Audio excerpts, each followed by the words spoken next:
For Honor has changed quite a bit since its inception on Valentine's 2017. Quite often, I see many ex-For Honor players poke their heads around saying, "Hey, what's doing now?" Don't worry. I got you, homie. As of right now, For Honor has entered its second season of Year 4, so I figured while making a guide for newer players, it would also be a perfect time to keep everyone else trying to come back to the game up to speed on what has changed. For example, some people left due to the peer-to-peer connection system, which thankfully has been changed and now For Honor uses dedicated servers. Another example is a lot of people left after Centurion came out because they would get stomped by him. Boy, do I have news for them! But before we get to that, there's something else that has entered a new season, and it's Project Orochi. This video is sponsored by Project Orochi, and they have once again knocked it out of the park with some amazing new designs. If you've been craving for merch inspired by the For Honor Samurai, then allow us to introduce ourselves. Hey, those are cool, but what if I want to represent my favorite nut-crunching hero? Well, now you can. And if you're a member of the Glad Gang, then you're going to love this. Trust me. Honestly, I am in love with that Gladiator shirt. Everything from the design to the Latin phrase for fortune favors the bold is just... It's hard, but if I had to pick two more favorites, it would be the Wulin long sleeve and the flip-flops. They offer worldwide shipping, and you know it's good quality stuff because it's 100% combed and ring-spun cotton. You can check them out on Instagram at Project Orochi for more updates and new releases too. And if you use the very fitting code R1R1R1 when checking out, you'll get 10% off. Thanks again to Project Orochi for sponsoring this video. As I said earlier, a lot has changed since For Honor was just a baby. It's grown a lot. It even had a weird puberty period where its voice cracked. And was really awkward in conversation. A gladiator. So, for those who are new to or looking to get back into For Honor, where do you start? Well, there is a single player or co-op campaign. This is ironically what gave me the inspiration to do this video because I went and revisited it the other day. I'm gonna go back on what I've said in previous videos. Do not, I repeat, do not, under any circumstance, play the story mode to prepare yourself for the online. This is a bad move. At one point, it served as a great way to learn how to fight as and against the other heroes, consequence-free. The only reason to go through the story mode now are the steal and online cosmetic rewards, and the cheesy dialogue. One of us should go home and change. The story mode is quite literally For Honor 1.0. Any gameplay updates or hero reworks have not been applied to the story mode. On one hand, that means we get to see the minion kill animations again. Oh, in case you've been gone for a while, yeah, those are gone now from multiplayer. On the other hand, it means that playing as or against the heroes in single player is nothing like how it is online. So where do you actually start? Well, multiplayer would obviously be the way to go. You'll be prompted to choose one of three factions, Knights, Vikings, or Samurai. This choice is only for the Faction War minigame that takes place online and the shape of your customizable emblem. It doesn't limit who you can play as, although I wish it did because it is pure heresy that Knights, Vikings, and Samurai can fight alongside each other in battles but then are against each other in the overall Faction War. Ma immersion, Yubi! Ma immersion. The more you and other members of your faction play and win, the more territories you can take from the other factions. Whoever has the most after 3 of 5 rounds wins a shiny coin to put on their foreheads and an emblem banner. However, there is always speculation that the faction war will be reworked, especially since there is now a 4th faction, the Wulin. So all of this could be old news by next month anyways, who knows? In short, don't stress too much about this and choose the faction that you think is the coolest. I do warn you though, choosing the Knights will lead you to a lot of headaches because some of them think it's cool to dump all of their troops onto a volcano. It was funny one time, guys, 3 years ago. Come on. Now that you've made that life-altering decision and chose a faction, you'll finally learn how to swing a weapon. There's 2 main types of attacks, light and heavy. It should go without saying, but a light attack is faster and deals less damage than a heavy attack. Shocking, I know. There are 3 attack directions, left, right, and top. Moving your guard in any of those directions allows you to attack from that direction. Coincidentally, holding your guard in one of those directions allows you to block incoming attacks from that direction. Pretty crazy how that works. Blocking light attacks generally stops a hero's chain, whereas blocked heavies will mitigate damage but not stop the chain. Most heroes have what is known as a static guard, meaning you move it once and it will stay there until you change directions. All of the assassin class and one of the hybrid class heroes all have a reflex guard, meaning your guard will expire after a little bit of time, so you need to time your blocks. Hitting both the light and heavy attack buttons simultaneously performs a character-specific zone attack. These are generally useful for clearing the area around you. Every character has a unique zone attack, and you can't choose what direction it comes from. It'll always come from the same side for that character. Throwing a heavy attack when you're about to block an attack will pull out an Uno reverse card and parry the attack, allowing you to go on the offensive. Parrying a light attack is harder, but it does leave your opponent vulnerable to stronger attacks. Some heroes can even perform crushing light attacks, meaning if you time the attack and of course match the direction, it will stop the enemy's attack and you'll go through it with your own. If a parry is an Uno reverse card, that is the no you. If blocking isn't your thing, you can dodge your opponent's attacks too. Some heroes even have attacks out of dodges. All assassins and some other heroes have access to deflects or superior blocks on dodge, meaning if you dodge into the attack at the right time, you can perform a special attack, or you're able to still block it and follow up with your own. You can also grab or guard break opponents to either open them up for a free attack, or throw them into a direction of your choosing. If there is a wall, ledge, or other environmental hazard in your immediate vicinity, I'd choose one of those. To counter a grab, you have to input the same button right as you yourself are grabbed. In the past, parries used to guarantee a guard break. This is no longer the case, and thank God for that. Some characters have special bashes that are performed with the guard break button after a dodge or a certain attack. Bashes can't be blocked and must be dodged. You'll know the difference because these guys have big orange symbols and no directional indicator. Hitting someone with a bash usually lets you follow up with a guaranteed attack, or it will knock them back into an environmental hazard or off a ledge. Unblockable attacks work exactly the way they sound and you'd expect to. If you try to block them, you won't. You have to either dodge these or parry them by throwing a heavy in the same direction at the last moment. These guys also glow orange, but you'll see a directional indicator. In a similar manner, undodgeable attacks can't be dodged. I can't believe I even need to say that. Some attacks also have an uninterruptible property, commonly referred to as hyper armor. You'll know when that is because the character flashes white. All heroes have different combo strings, meaning a combination of light, heavy, and sometimes bashes will let you perform various combos. You can check these out, obviously, in the hero move list panel. Throwing attacks will cost stamina, and throwing out too many means you'll get really tired and only see in black and white. If you get thrown or parried while out of stamina, you'll get knocked down and left open to more attacks from the enemy. It's not a place you want to be. All heavy attacks and certain zone and bash attacks can be feinted, which is a fancy word for cancelled. The point of this is to try and goad your opponent into reacting, then you react to their reaction. And if you're good enough, you'll make a montage and then people will react to you reacting to your opponent's reactions. Similarly, some attacks can be soft feinted, which transitions one move into another rather than cancelling it altogether. If you finish your opponent off with a heavy attack, you can perform an execution. On top of looking hella fancy, these badass looking moves prevent your enemy from being revived, extends the time they have to wait to respawn if you're playing a team mode, and heals you. The longer the execution, the more health you regain. I know that was a lot of information. There is a training section with Apprentice and Warrior Trials that will also go over most of this, and you can practice your combos and mix-ups, as well as how to deal with other heroes' combos and mix-ups in the hero tactics or the training arena. The last little tidbit about combat I'll let you know is Revenge. Aside from being a dish best served cold, Revenge lets you go Super Saiyan, giving you a shield and damage boost, uninterruptible status, and your chance to do your best Faram impression. You gain revenge by blocking, parrying, dodging, and getting hit by crowd control or bash moves when outnumbered. Yes, that means when you are ganking an opponent, just spamming that kick or shield bash will not be as beneficial as you might think. Upon activation, you will also auto-parry incoming attacks for a brief moment. You'll also automatically knock down any opponents when you parry them or throw them in this state. This doesn't last forever though, so be careful. Like fellow Ubisoft title For Honor with Guns, also known as Rainbow Six Siege, there are different and unique playable characters. Instead of operators, they're called heroes. Unlike Rainbow Six Siege, they don't use guns and prefer a more in-your-face approach to combat. Okay, maybe not all of them. Also unlike Siege, no characters are locked behind an attacker or defender side. As of making this video, there are 26 different heroes across 4 different factions, with 2 more still to come later this year. Yeah, you heard that right, there's a 4th faction now.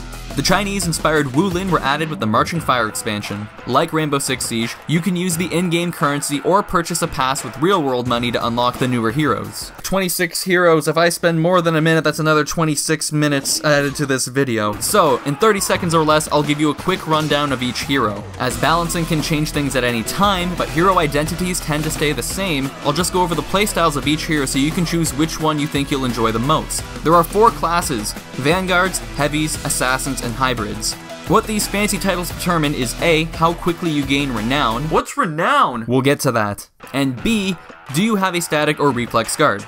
As I mentioned earlier, all Assassins and one certain Hybrid have a reflex guard. We'll start things off with the Vanguards. The Warden has a simple and short moveset and 2 main and easily accessible mix-ups: the Shoulder Bash mix-up and the Top Heavy Unblockable mix-up. The limited but effective moveset makes you pretty adaptable to almost any situation. The Viking Raider has slow heavies and an unblockable zone attack that can be soft veinted into a top light. At one point it used to stun, but Reddit complained and now it doesn't. The Raider can also carry you long distances with their grab. It used to drain your stamina, but it doesn't anymore.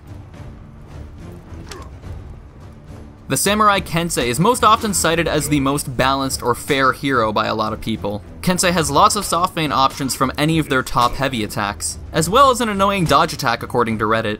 The Wulin Vanguard Tiandi is a dodge specialist. No, really. They can dodge out of dodge attacks, out of dodge attacks, out of dodge attacks. This comes at a cost though, because you are loud and annoying as fuck. As for the heavies, the Knight's Conqueror has a pretty good shield bash guard break mix-up that can whittle away at your health and your patience. This is the only hero with no traditional feints. I mean, the dude's got a flail, come on. But they can cancel heavy attacks into an all-block stance. The Viking Warlord used to be able to throw you across the map. He can't anymore, but it's still a pretty good distance. He also had an annoying out-of-lock mix-up that was nerfed. Overall though, the Warlord has great defense with crushing light attacks, hyper armor heavies, and an all block. Shug Daddy used to have a passive hyper armor, but now only has uninterruptible property during his attacks. Shugoki can hug you to heal himself, however it doesn't one-shot if he's low health like it used to. It also goes without saying, but that boy thick as f***. Grandpa JJ has wide range and long-reaching attacks, making him great for team modes. Access to his special Sifu stance grants quick stamina recovery, and he's got really good invincibility frames on his dodge attacks. The Edgelord Black Prior can flip any attack or bash, pretty much anything but a guard break. No, seriously, I've made 3 videos detailing it. Oh, did I mention that he has a feat that deletes your revenge shield? Yormi the Normie has one single goal. Your stamina. He likes to ground and pound and will make sure that you cannot have children. Hitsukiri is a hero that is known for a couple things. Heavy on red. Oh wait, that got nerfed. A difficult to counter kick or sweep mix-up. Oh wait, that got nerfed. Everybody gangsta till the asthmatic starts breakdancing. Oh wait, that got nerfed. Despite that, Hito's identity still remains the same though. Just a reminder to remember that all assassins have a reflex guard. Peacekeeper revolves around trying to make your opponents bleed. Any heavy attack that connects can confirm a follow-up bleed stab, and deflects also guarantee bleeding damage. When your opponent is bleeding, blocked light attacks won't stop your combo chains, allowing you to put on more pressure and be more relentless. The Viking Berserker has hyper armor on everything. No, really, everything. Okay, maybe not everything. Their deflect guarantees a guard break. Orochis have fast light attacks and can chain together their combos with a dash or dodge attack. Console players will bully you for light attack spam. PC players will bully you for light attack spam. Nuxia is a trap. No, actually, she can trap you for trying to parry or block her traps and deal more damage. However, she's the only hero whose deflect doesn't guarantee damage. It's a lot of damage when it hits, but it can be blocked. Gladiator is essentially medieval Muhammad Ali with a toe fetish. They have an unblockable skewer that can pin and deal bleed damage, and now they have a standardized reflex guard. The Shaman is still an angry forest midget. They have a couple options to deal bleed damage, including their deflect, and anytime they hit an opponent who is bleeding, they heal themselves. The Shaman might also be a vampire. Because of all of this, they really synergize with any other hero that can cause bleed damage. The Shinobi thinks you're really cute, but is too shy to say so up close. They can be annoying like a mosquito, but can also easily be squashed like a mosquito due to a very low HP pool. Best of all, they Naruto run. Naruto? Weebs in chat, is it Naruto or Naruto? Finally, we have the Hybrids, who are typically a mix mash of any of the 3 previous classes. The Lawbringer has an incredibly strong parry punish. also a fast noggin bop. Shub on block was replaced with Shub on red. The Valkyrie went from being very useless to actually okay, I think at least. She can soft feint her heavies to bashes to keep opponents on their toes, and can sweep her enemies and her allies off their toes and onto the ground. Nobushi is a top waifu, thick as f***. Her hidden stance is a fun and unique mechanic, and she loves to make her opponents bleed. She actually gains bonus damage while her opponent is bleeding. The Shaolin is the only hybrid hero with a reflex guard. They can transition into their chi stance, which gives them several options, including bashes, undodgeable attacks, and unblockable, and more. Psh, nothing personnel, kid. Centurion, he just got his rework. The cutscene is shorter now. Instead of one wrong move costing you half of your health and 30 seconds of your time, it's like a quarter of your health and 5 seconds of your time. In fighting game terms, he's an Unga Bunga rushdown hero, and I love it. He also will definitely punch you in the face. If you aren't blasting the Ear Rape Scottish Anthem while you're playing Highlander, you aren't playing him right. Really though, he's got two stances, an offensive stance with unblockable heavies, and a defensive stance with hyper armor heavies and crushing light attacks. Although all of his attacks are a bit slower, they do tend to deal decent damage. Aramusha is Samurai Jack, but he has two swords. Rather than holding an all guard, it lasts for a few seconds, and if he manages to block an opponent's attack, he's got a couple options to discombobulate, ledge them, or of course deal some damage. Once he starts attacking, he can use some deadly soft feints to keep attacking and keep going until you stop him. The newest hero, the Zhan Hu, has long range, and all combo finishers are unblockable. Yes, that includes light attacks. This is the first hero with unblockable light attacks. They're not as scary as they sound. They can easily flow into their dodge attacks after any other move is thrown. That's it. 26 heroes. Holy moly. Alright, all 26 heroes have been covered in a nutshell. Hopefully now you have a better idea of what hero or heroes you'd like to focus on, and if you're a returning player, what state your favorite or least favorite heroes are currently in. The more time you spend with your favorite heroes, the higher they will climb up the leveling ladder. You will earn new cosmetics for your hero and unlock their feats. Once you hit level 20, the next level will reset you back to level 1, but you will gain a reputation point. Think of prestiges in Call of Duty. Do they still do that? I haven't played since like Black Ops 2. Repping up doesn't reset your cosmetics and abilities though. It's more just a show of experience with that hero. You'll still continue to earn new cosmetics over time. Also, it should go without saying, but leveling up one hero does not affect another. Anything you unlock with one hero is not applied to any other hero. The max reputation for any hero is currently 70. Over time you'll also earn steel, the main currency of For Honor. You can spend this on cosmetics and upgrading gear across any hero. Your steel is tied to your account, not to each hero, so the steel you earn can be used on any hero. There are also orders that can boost the amount of XP and steel you can gain if you complete a set objective, such as capturing X amount of points, killing X amount of heroes while playing as an assassin, and so on and so forth. Upon completing matches, you'll search the battlefield and find new armor and weapons. Aside from looking cooler, or at least you hope so, you can unlock perks that boost your abilities in 4v4 battles. At higher reputations, you will find rarer and more powerful gear. Now, originally when For Honor first launched, gear would enhance various stats, such as revenge gain, revenge damage, and revenge duration. I think you see why Ubisoft replaced that with other stats, such as damage and defense penetration. I still miss throw distance though. Eventually, they replaced that too. The gear stats system has been completely overhauled and replaced with perks. Each piece of gear has a set value to level up 2 different perks. Once you hit a certain threshold, you'll unlock that perk. These perks only provide minor benefits compared to the stats that they replaced, such as gaining a minor defense boost when contesting zones, or running faster each time you unlock another feat. Renown is earned as you play in 4v4 modes, and earning more unlocks your 4 feats. Each hero type earns renown differently, making them each better suited at a specific task. Vanguard heroes, for example, gain more renown for controlling objectives, being sizest and killing minions, and being outnumbered by the enemy. Heavies are rewarded for playing the objective and team play, so assisting your allies is a good way to earn some renown. Assassins specialize in killing heroes, gaining renown faster for killing other heroes and achieving kill streaks.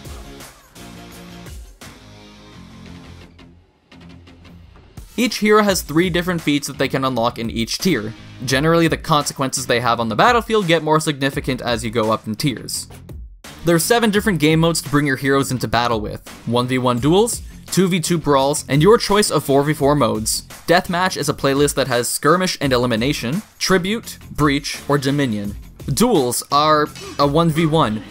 It doesn't get simpler than that. Brawl is where it gets interesting. Is it a 2v2? Is it 2 1v1s? Nobody knows. You'll likely get called out for treating it either way anyway, so just do whatever the hell you want. You can't please everyone. The deathmatch mode will let you play either Elimination or Skirmish. Elimination is a 4v4 mode where all players start in 1v1s separate from each other, spread across the map. It's a race to kill your opponent first so you can go and help out your allies. But then again, some people do treat it as 4 1v1s, so what do I know? Skirmish is a traditional 4v4 team deathmatch mode where you are awarded points for racking up kills. Reach 1,000 points first and the opposing team is now breaking. This means that they cannot respawn anymore, and if you finish them off, you win. It ends up being a game of who can gank the best, and it kinda just snowballs from there. Tribute is a new mode that was added in Season 3. There are 3 banners in the middle of the map, and each team has 3 offering points where they can place the flag in their base. Each one of them gives different buffs, whether it's shields, a damage boost, or a UAV. You move slower with the flag and will drop it if you're hit once, so protecting the flag bearer is kind of important. Once you capture all the flags, the enemy has 1 minute to try and take out just one of the offerings to stop the doomsday clock. If the 20-minute timer runs out, whoever has the most flags at that point wins, and if it's still like a 1 versus 1 flag and there's one in the middle, I think it becomes sudden death. It's been so long since I played Tribute, nobody really plays it, I hate to break it to you. Breach is the newest game mode and was added with the Marching Fire expansion. The attackers are trying to protect a battering ram as it knocks down 2 gates for them. Sticking one person with the battering ram will help it move faster if they can deal with the enemy pikemen. The other attacking team members should be pushing the upper levels where you can remove enemy archers and replace them with your own. There are 3 phases overall. The first 2 are, hey, knock down wall 1, then knock down wall 2. And then the third phase, they must kill the AI commander to win. The more health the ram is left with at that final stage, the more respawn tickets the attackers are allotted. The defenders have unlimited respawns, and their job is literally in their title: defend. It's not a hard concept. It's really, really simple.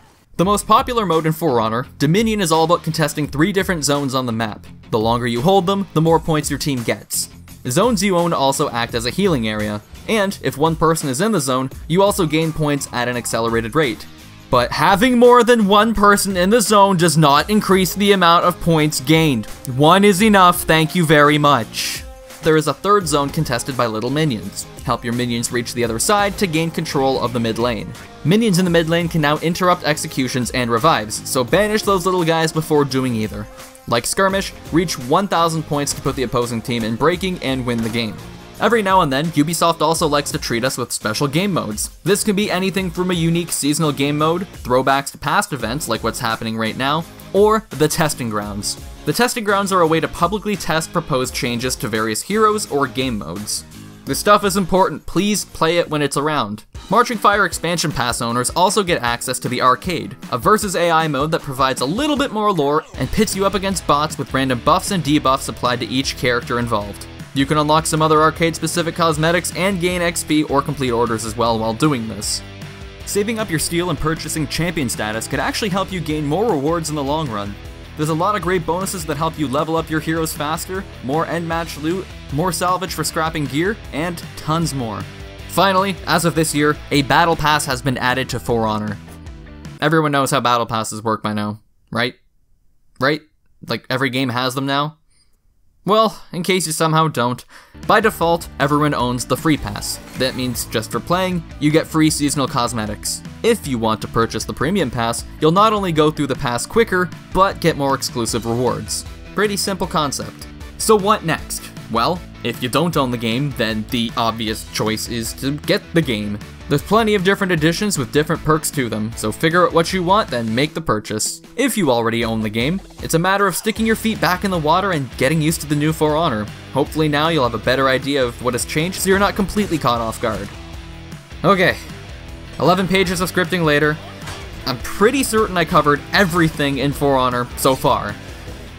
And if I didn't, I am so sorry. Hopefully, if you're a new player or a returning player, you still got the gist of everything. There are plenty of in-depth deep dives on heroes, game modes, gear perks, and whatever else that you want to know more about out there. I just wanted this to serve as an introduction or reintroduction to your For Honor journey. So I really hope this helped.